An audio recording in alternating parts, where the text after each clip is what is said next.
ಆತ್ಮೀಯ ವಿಜ್ಞಾನಾಸಕ್ತ ಬಂಧುಗಳೇ, ಮಾತಿಗಿಂತ ಕೃತಿ ಮೇಲು ಎಂಬುದು ಈ ವೈಜ್ಞಾನಿಕ ಸಂಸ್ಥೆಯ ಸ್ಥಾಪಕ ಒಡನಾಡಿಗಳ ಧ್ಯೇಯವಾಕ್ಯ. ಅಂದುಕೊಂಡದ್ದನ್ನು ಸಾಧಿಸಿ ತೋರಿಸಿದ್ದು ದಶಕದ ಇತಿಹಾಸ. ಈಗ್ಗೆ 10 ವರ್ಷಗಳ ಹಿಂದೆ 9 ಜನ ಸಮಾನ ಮನಸ್ಕ ಸರ್ಕಾರಿ ಶಾಲಾ ಕಾಲೇಜಿನ ವಿಜ್ಞಾನ ಶಿಕ್ಷಕರು ವಿದ್ಯಾರ್ಥಿಗಳಿಗೆ ವಿಜ್ಞಾನದ ಪ್ರಾಯೋಗಿಕ ಅನುಭವಗಳನ್ನು ನೀಡುವ ಮತ್ತು ಜನಸಾಮಾನ್ಯರಿಗೂ ವೈಜ್ಞಾನಿಕ ಅರಿವನ್ನು ಮೂಡಿಸುವ ಸಲುವಾಗಿ ಕಟ್ಟಿದ ಸಂಸ್ಥೆಯೇ ಮೈಸೂರು ಸೈನ್ಸ್ ಫೌಂಡೇಶನ್. ದಿನಾಂಕ 11 ಜುಲೈ 2012ರಂದು ಸಾಂಸ್ಥಿಕ ರೂಪ ತಳೆದ ಮೈಸೂರು ಸೈನ್ಸ್ ಫೌಂಡೇಶನ್ ಅಧಿಕೃತವಾಗಿ ಉಪನೋಂದಣಾಧಿಕಾರಿಗಳ ಕಚೇರಿಯಲ್ಲಿ ನೋಂದಾಯಿಸಲ್ಪಟ್ಟಿತು. ಮಹಾಪೋಷಕರಾದ ಹಿರಿಯ ವಿಜ್ಞಾನಿ ಡಾಕ್ಟರ್ ಟಿ ತಿಪ್ಪೇಸ್ವಾಮಿ, ಗೌರವಾಧ್ಯಕ್ಷರಾದ ಪ್ರೊಫೆಸರ್ ಎಂಆರ್ ನಂದನ್ ಮತ್ತು ಅಧ್ಯಕ್ಷರಾದ ಸಿ ಕೃಷ್ಣೇಗೌಡ ರವರ ಮಾರ್ಗದರ್ಶನದಲ್ಲಿ ಎಂಎಸ್ಎಫ್ ತನ್ನ ಕಾರ್ಯವನ್ನು ನಿರ್ವಹಿಸುತ್ತಾ ಬಂದಿದೆ. ವಿಜ್ಞಾನ ಹರಡೋಣ, ಮೌಢ್ಯರಹಿತ ಸಮಾಜ ಕಟ್ಟೋಣ ಎಂಬ ಧ್ಯೇಯವಾಕ್ಯದೊಂದಿಗೆ ಪ್ರಾರಂಭವಾದ ಎಂಎಸ್ಎಫ್ 2012ರ ಪ್ರಾರಂಭಿಕ ವರ್ಷದಲ್ಲಿ ತಿಂಗಳ ವಿಜ್ಞಾನ ಉಪನ್ಯಾಸ ಮಾಲಿಕೆಯನ್ನು ಪ್ರಾರಂಭಿಸಿತು. ಕಲಾಮಂದಿರದ ಮನೆಯಂಗಳದಲ್ಲಿ ಪ್ರತಿ ತಿಂಗಳ 2ನೇ ಶನಿವಾರ ಸಂಜೆ 6ರಿಂದ 7:30ರವರೆಗೆ ಈ ಕಾರ್ಯಕ್ರಮವನ್ನು ಹಮ್ಮಿಕೊಂಡು ಸಾಮಾನ್ಯ ಜನರನ್ನು ಕಾರ್ಯಕ್ರಮಕ್ಕೆ ಆಹ್ವಾನಿಸುತ್ತಿದೆ. ಪ್ರಚಲಿತ ವೈಜ್ಞಾನಿಕ ವಿದ್ಯಮಾನಗಳನ್ನು ಕುರಿತು ಖ್ಯಾತ ವಿಜ್ಞಾನಿಗಳು, ಪ್ರೊಫೆಸರ್ಗಳು ಮತ್ತು ತಜ್ಞರಿಂದ ಉಪನ್ಯಾಸಗಳನ್ನು ಏರ್ಪಡಿಸಲಾಗುತ್ತಿದೆ. ಕೋವಿಡ್-19ಕ್ಕೂ ಮೊದಲು 82 ಉಪನ್ಯಾಸ ಸರಣಿ, ಕೋವಿಡ್-19ರ ಸಂದರ್ಭದಲ್ಲಿ ಆನ್ಲೈನ್ನಲ್ಲಿ 144 ಉಪನ್ಯಾಸ ಸರಣಿ, ಒಟ್ಟು 256 ಉಪನ್ಯಾಸ ಸರಣಿಗಳನ್ನು ನಡೆಸಿದೆ.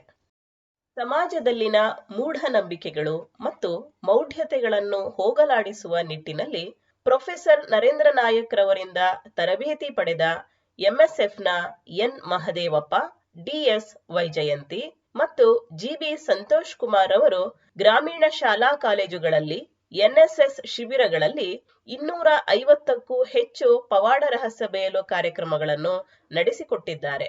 ಈ ಕಾರ್ಯಕ್ರಮವು ವಿದ್ಯಾರ್ಥಿಗಳಿಂದ ಮತ್ತು ಸಾರ್ವಜನಿಕರಿಂದ ಹೆಚ್ಚು ಪ್ರಶಂಸೆಗೆ ಒಳಗಾಗಿದೆ.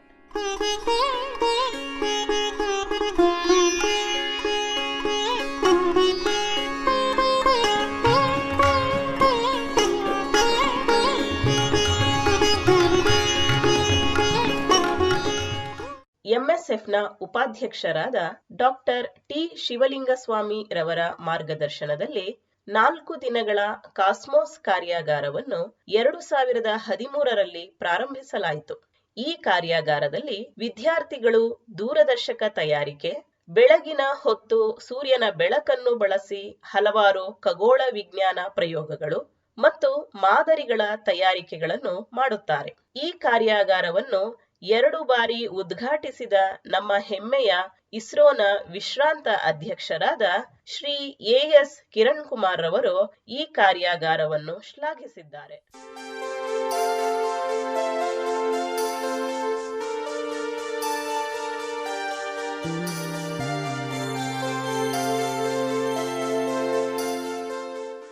ವಿದ್ಯಾರ್ಥಿಗಳಲ್ಲಿನ ಕುತೂಹಲ ತಣಿಸುವ ಮತ್ತು ಅವರ ಅನುಮಾನಗಳನ್ನು ಬಗೆಹರಿಸುವ ಸಲುವಾಗಿ ವಿದ್ಯಾರ್ಥಿ ವಿಜ್ಞಾನಿ ನೇರ ಸಂವಾದ ಕಾರ್ಯಕ್ರಮವನ್ನು ಆರ್ಎಂಎನ್ಎಚ್ ನ ಸಹಯೋಗದಲ್ಲಿ 2014ರಲ್ಲಿ ಪ್ರಾರಂಭಿಸಲಾಯಿತು.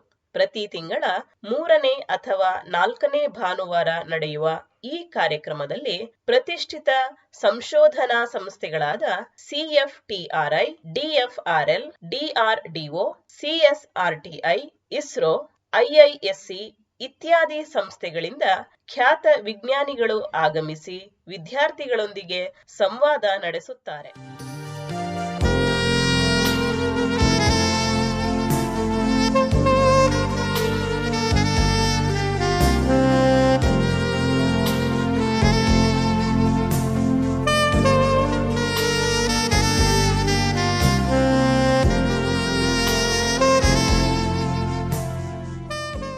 ಪಟಾಕಿ ಸುಡುವುದರಿಂದ ಉಂಟಾಗುವ ದುಷ್ಪರಿಣಾಮಗಳ ಬಗ್ಗೆ ಅರಿವು ಮೂಡಿಸುವ ಸಲುವಾಗಿ ಆರ್ಎಂಎನ್ಎಚ್ ನ ಸಹಯೋಗದಲ್ಲಿ ಪರಿಸರದ ಪಥದೆಡೆಗೆ ದೀಪಾವಳಿ ರಥ ಟ್ಯಾಬ್ಲೋ ತಯಾರಿಸಿ ಮೈಸೂರಿನ ಪ್ರಮುಖ ರಸ್ತೆಗಳಲ್ಲಿ, ಶಾಲಾ ಕಾಲೇಜುಗಳಲ್ಲಿ ಕರಪತ್ರಗಳನ್ನು ಹಂಚಿ ವಿಜ್ಞಾನ ಗೀತೆಗಳನ್ನು ಹಾಡಿ ಜಾಗೃತಿ ಮೂಡಿಸಲಾಗುತ್ತಿದೆ.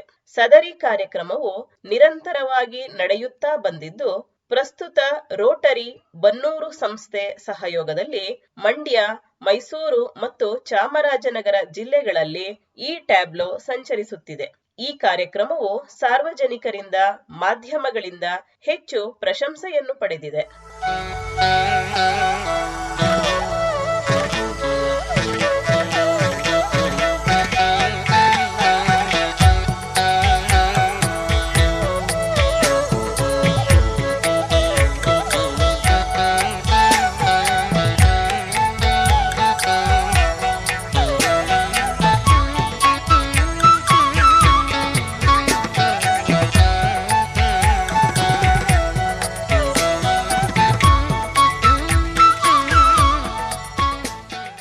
ಎರಡು 2015ರಲ್ಲಿ ರಾಜ್ಯ ಮಟ್ಟದ ಶ್ರೀ GS ಬಸವರಾಜಪ್ಪ ಅತ್ಯುತ್ತಮ ವಿಜ್ಞಾನ ಸಂವಹನಕಾರ ಪ್ರಶಸ್ತಿಯನ್ನು ಸ್ಥಾಪಿಸಿ ವಿಜ್ಞಾನ ಸಂವಹನ ಕ್ಷೇತ್ರದಲ್ಲಿ ಉತ್ತಮ ಕೆಲಸ ಮಾಡುವವರನ್ನು ಗುರುತಿಸಿ ಪ್ರಶಸ್ತಿಯನ್ನು ನೀಡಲಾಗುತ್ತಿದೆ.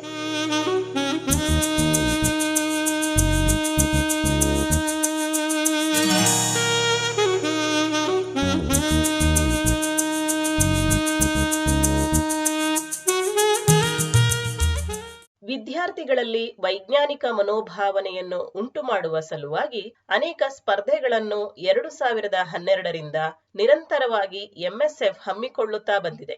ಪ್ರಮುಖವಾಗಿ ಚಿತ್ರರಚನೆ ಸ್ಪರ್ಧೆ, ವ್ಯಂಗ್ಯ ಚಿತ್ರ ರಚನೆ, ವಿಜ್ಞಾನ ಕವನ ರಚನೆ, ವಿಜ್ಞಾನ ಮಾದರಿ ತಯಾರಿಕೆ, ವಿಜ್ಞಾನ ನಾಟಕ ಸ್ಪರ್ಧೆ, ಪ್ರಬಂಧ ಸ್ಪರ್ಧೆ ಇತ್ಯಾದಿ.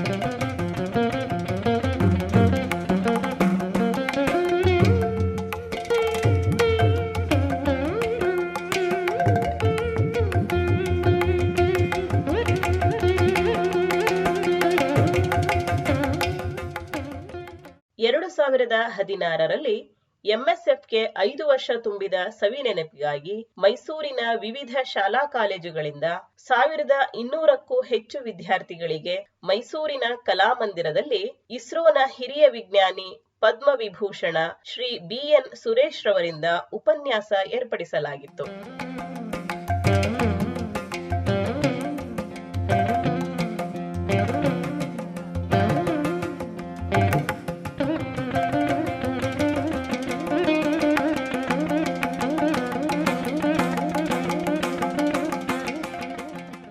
MSFನ ಕಾರ್ಯಕ್ರಮಗಳನ್ನು ಹೆಚ್ಚು ವಿದ್ಯಾರ್ಥಿಗಳಿಗೆ ತಲುಪಿಸುವ ಸಲುವಾಗಿ ಶಾಲಾ ಕಾಲೇಜಿನ ವಿಜ್ಞಾನ ಸಂಘಗಳಿಗೆ MSFನ ಸಹಯೋಗ ನೀಡಲಾಗಿದೆ. ಇದರಿಂದಾಗಿ ಕ್ಲಬ್ಗಳಲ್ಲಿ ವೈಜ್ಞಾನಿಕ ಕಾರ್ಯಕ್ರಮಗಳನ್ನು ಹಮ್ಮಿಕೊಳ್ಳಲು ಬೇಕಾದ ಸಂಪನ್ಮೂಲ ವ್ಯಕ್ತಿಗಳನ್ನು ಮತ್ತು ಕಾರ್ಯಕ್ರಮ ಸಂಘಟನೆಯನ್ನು MSF ಮಾಡಿಕೊಡುತ್ತಿದೆ. ಇದುವರೆವಿಗೂ ಒಟ್ಟು 30 ಶಾಲಾ ಕಾಲೇಜುಗಳ ಸೈನ್ಸ್ ಕ್ಲಬ್ಗಳಿಗೆ MSF ತನ್ನ ಸಹಯೋಗವನ್ನು ನೀಡಿದೆ. ಕ್ಲಬ್ನ ವಿದ್ಯಾರ್ಥಿಗಳಿಗಾಗಿ MSF ವಿಭವ ತ್ರೈಮಾಸಿಕ ವಿಜ್ಞಾನ ಪತ್ರಿಕೆಯನ್ನು ಹೊರತರುತ್ತಿದೆ. 2500ಕ್ಕೂ ಹೆಚ್ಚು ವಿದ್ಯಾರ್ಥಿಗಳು ಇದರ ಚಂದಾದಾರರಾಗಿದ್ದಾರೆ. ಇದರ ಸಂಪಾದಕತ್ವವನ್ನು ಪ್ರೊಫೆಸರ್ MR ನಂದನ್ ರವರು ವಹಿಸಿಕೊಂಡಿದ್ದಾರೆ.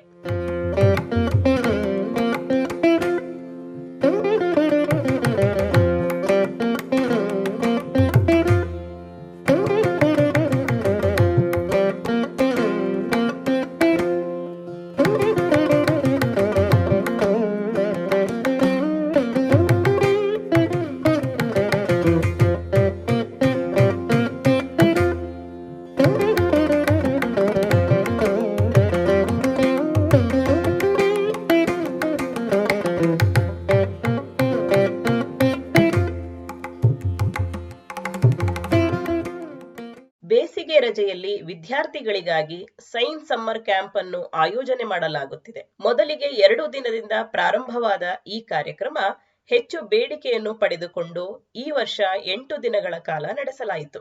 ರಾಜ್ಯದ ವಿವಿಧ ಜಿಲ್ಲೆಗಳಿಂದ ಭಾಗವಹಿಸುವ ವಿದ್ಯಾರ್ಥಿಗಳು ಈ ಶಿಬಿರದಲ್ಲಿ ಭೌತಶಾಸ್ತ್ರ, ರಸಾಯನಶಾಸ್ತ್ರ, ಜೀವಶಾಸ್ತ್ರ ಮತ್ತು ಗಣಿತದ ವಿವಿಧ ಮಾದರಿಗಳು ಮತ್ತು ಪ್ರಯೋಗಗಳನ್ನು ಮಾಡುತ್ತಾರೆ. ವಿದ್ಯಾರ್ಥಿಗಳು ಮಾಡುವ ಮಾದರಿ ಮತ್ತು ಪ್ರಯೋಗಗಳನ್ನು ಅವರೇ ಕೊಂಡೊಯ್ಯುತ್ತಾರೆ. ಇದು ಈ ಶಿಬಿರದ ವಿಶೇಷತೆ.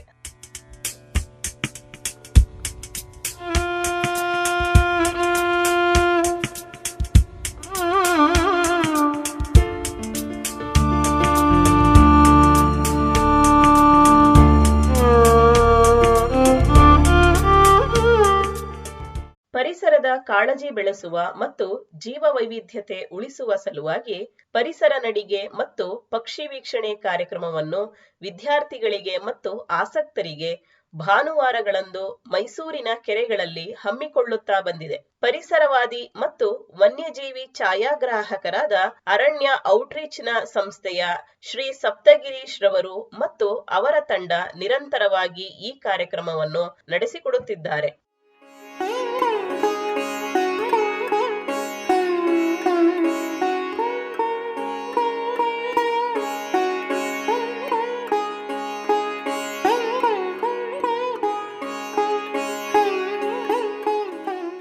ವಿದ್ಯಾರ್ಥಿಗಳಿಗೆ ಆಕಾಶಕಾಯಗಳನ್ನು ಪರಿಚಯಿಸುವ ಮತ್ತು ಪತ್ತೆ ಹಚ್ಚುವುದನ್ನು ಕಲಿಸುವ ಸಲುವಾಗಿ ಆಕಾಶ ವೀಕ್ಷಣೆ ಕಾರ್ಯಕ್ರಮವನ್ನು ನಿರಂತರವಾಗಿ ಹಮ್ಮಿಕೊಳ್ಳಲಾಗುತ್ತಿದೆ. ಶ್ರೀ ಕಿರಣ್ ಪ್ರಸಾದ್ ಮತ್ತು ಶ್ರೀ ಟಿ ಶಿವಲಿಂಗಸ್ವಾಮಿ ರವರು ಈ ಕಾರ್ಯಕ್ರಮವನ್ನು ನಡೆಸಿಕೊಡುತ್ತಿದ್ದಾರೆ. ಆಕಾಶವಾಣಿಯಲ್ಲಿ ಇವರು ಎಂಎಸ್ಎಫ್ನ ಪರವಾಗಿ ಕಾರ್ಯಕ್ರಮಗಳನ್ನು ನಡೆಸಿಕೊಟ್ಟಿದ್ದಾರೆ.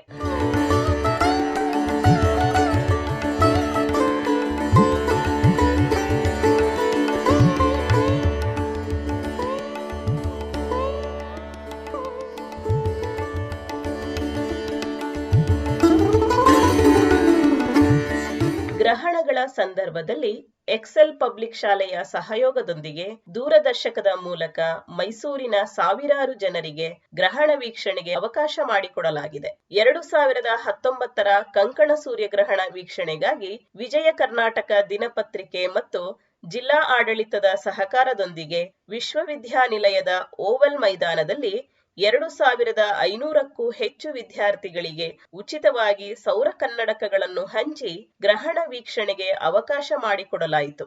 ಇದು ಇಂಡಿಯಾ ಬುಕ್ ಆಫ್ ರೆಕಾರ್ಡ್ನ ದಾಖಲೆ ಕೂಡ ಮಾಡಿತು.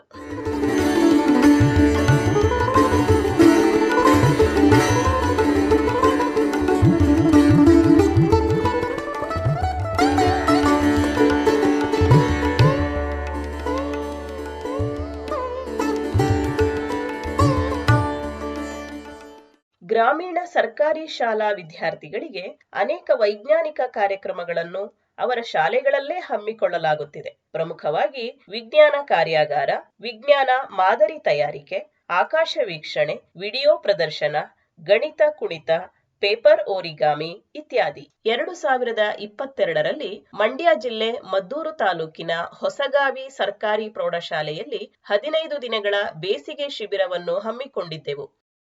ವಿದ್ಯಾರ್ಥಿಗಳಲ್ಲಿ ಸಂಶೋಧನಾ ಮನೋಭಾವ ಹೆಚ್ಚಿಸುವ ಮತ್ತು ಪ್ರಸ್ತುತ ತಂತ್ರಜ್ಞಾನಗಳನ್ನು ಪರಿಚಯಿಸುವ ಸಲುವಾಗಿ ಟೆಕ್ನೋ ಟೂರ್ ಅನ್ನು ಎಂಎಸ್ಎಫ್ ಪ್ರತಿ ವರ್ಷ ಆಯೋಜನೆ ಮಾಡುತ್ತಿದೆ. ಪ್ರಮುಖ ಸಂಶೋಧನಾ ಸಂಸ್ಥೆಗಳಾದ CFTRI, CSRTI, DFRL, ISRO Bengaluru, ಐಐಎಸ್ಸಿಗಳಿಗೆ ಭೇಟಿ ನೀಡಲಾಗಿದೆ. ವಿದ್ಯಾರ್ಥಿಗಳಿಗೆ ಮಾತ್ರವಲ್ಲದೆ ಶಿಕ್ಷಕರಿಗೂ ಅನೇಕ ಪುನಶ್ಚೇತನ ಮತ್ತು ತರಬೇತಿ ಕಾರ್ಯಕ್ರಮಗಳನ್ನು ಹಮ್ಮಿಕೊಳ್ಳುತ್ತಾ ಬಂದಿದೆ.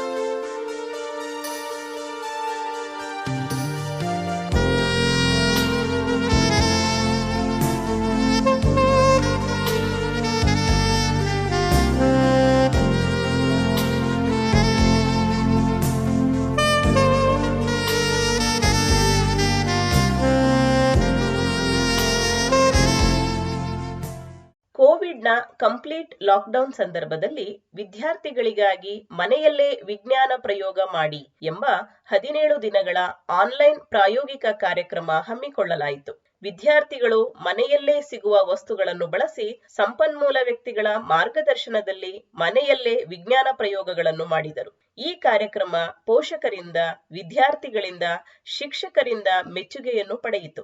ಅಷ್ಟೇ ಅಲ್ಲದೆ ಇಸ್ರೋನ ಹಿರಿಯ ವಿಜ್ಞಾನಿ ಶ್ರೀ CR ಸತ್ಯಾರವರಿಂದ ಪ್ರಶಂಸೆಗೆ ಒಳಗಾಯಿತು. ಎಂಎಸ್ಎಫ್ ಕರ್ನಾಟಕ ರಾಜ್ಯ ವಿಜ್ಞಾನ ಪರಿಷತ್ತಿನ ದಾನಿ ಸಂಸ್ಥೆಯಾಗಿದೆ ಮತ್ತು ವಿಜ್ಞಾನ್ ಪ್ರಸಾರ್ನ ಅಫಿಲಿಯೇಷನ್ ಪಡೆದ ಸಂಸ್ಥೆಯಾಗಿದೆ. ಎಂಎಸ್ಎಫ್ನ ಕಾರ್ಯವೈಖರಿಯನ್ನು ಗಮನಿಸಿದ ವಿಜ್ಞಾನ್ ಪ್ರಸಾರ್ 2 ಬಾರಿ ಗೋಲ್ಡ್ ಕ್ಯಾಟಗರಿ ಪ್ರಶಸ್ತಿಯನ್ನು ಎಂಎಸ್ಎಫ್ಗೆ ನೀಡಿದೆ. ಇದು ಎಂಎಸ್ಎಫ್ನ ಜವಾಬ್ದಾರಿಯನ್ನು ಮತ್ತಷ್ಟು ಹೆಚ್ಚಿಸಿದೆ. ಭಾನುವಾರದ ವಿಜ್ಞಾನ ಕಾರ್ಯಾಗಾರಗಳು, ಮನೆ ಮನೆಗೆ ವಿಜ್ಞಾನ ಕಾರ್ಯಕ್ರಮ ಮತ್ತು ವಿದ್ಯಾರ್ಥಿಗಳು ವೈಜ್ಞಾನಿಕ ಪ್ರಯೋಗಗಳನ್ನು ಕೈಗೊಳ್ಳಲು ಮುಕ್ತ ಪ್ರಯೋಗಾಲಯದ ಸ್ಥಾಪನೆ ಇವು ಎಂಎಸ್ಎಫ್ನ ಮುಂದಿನ ಪ್ರಮುಖ ಯೋಜನೆಗಳು. 10 ವರ್ಷದ ಈ ಎಲ್ಲಾ ಕಾರ್ಯಕ್ರಮಗಳು ಯಾವುದೇ ಪ್ರತಿಫಲಾಪೇಕ್ಷೆ ಇಲ್ಲದೆ ಭಾಗವಹಿಸಿದ ಮತ್ತು ಸಹಕರಿಸಿದ ವಿಜ್ಞಾನಿಗಳು, ಸಂಪನ್ಮೂಲ ವ್ಯಕ್ತಿಗಳು, ಶಾಲಾ ಆಡಳಿತ ವರ್ಗ, ಪ್ರಾಂಶುಪಾಲರು, ಮುಖ್ಯ ಶಿಕ್ಷಕರು, ಕ್ಲಬ್ ಸಂಯೋಜಕರು, ವೈಜ್ಞಾನಿಕ ಸಂಸ್ಥೆಗಳಿಂದ ಸಾಧ್ಯವಾಗಿದೆಯೇ ಹೊರತು ಕೇವಲ ನಮ್ಮಿಂದಲ್ಲ.